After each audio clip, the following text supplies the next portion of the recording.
ఈరోజు మనము నెమళ్ళ గురించి తెలుసుకుందాం. కొంతమంది మనకి యూట్యూబుల్లోనూ చెప్తూ ఉంటారు, నెమళ్ళు కలుసుకోవు,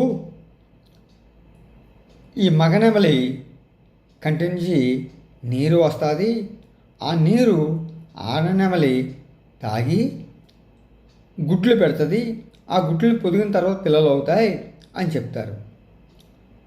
అది ఎంతవరకు నిజమో మనం తెలుసుకుందాం. నేను స్వయంగా చూశాను.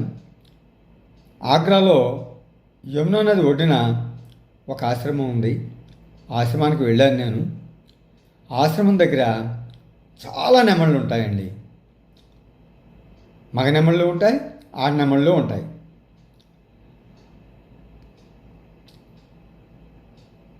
ఈ మగనెమలి ఏం చేస్తుందంటే, వాతావరణం కూడా ఆహ్లాదంగా ఉన్నప్పుడు ఆ మగనెమలి తోక పొడవుగా ఉంటుందండి.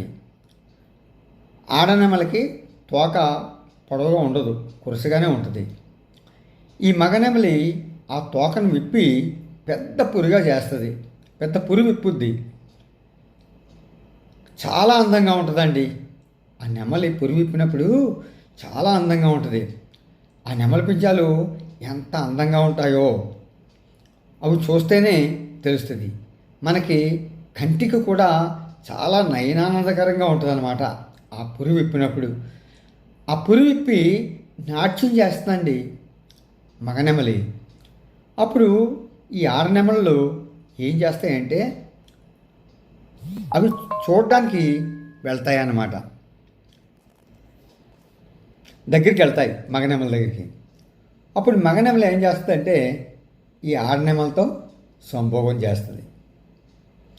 అంటే మనవాళ్ళు కూడా అంటారు నెమల కోళ్ళు అని అంటారు కదా. అలాగే మన ఇంట్లో కోళ్ళు ఎలాగైతే కలుసుకుంటాయో ఆ విధంగానే మగనెమలి ఆడనెమలి కలుసుకుంటాయి, తర్వాత గుడ్లు పెడతాయి.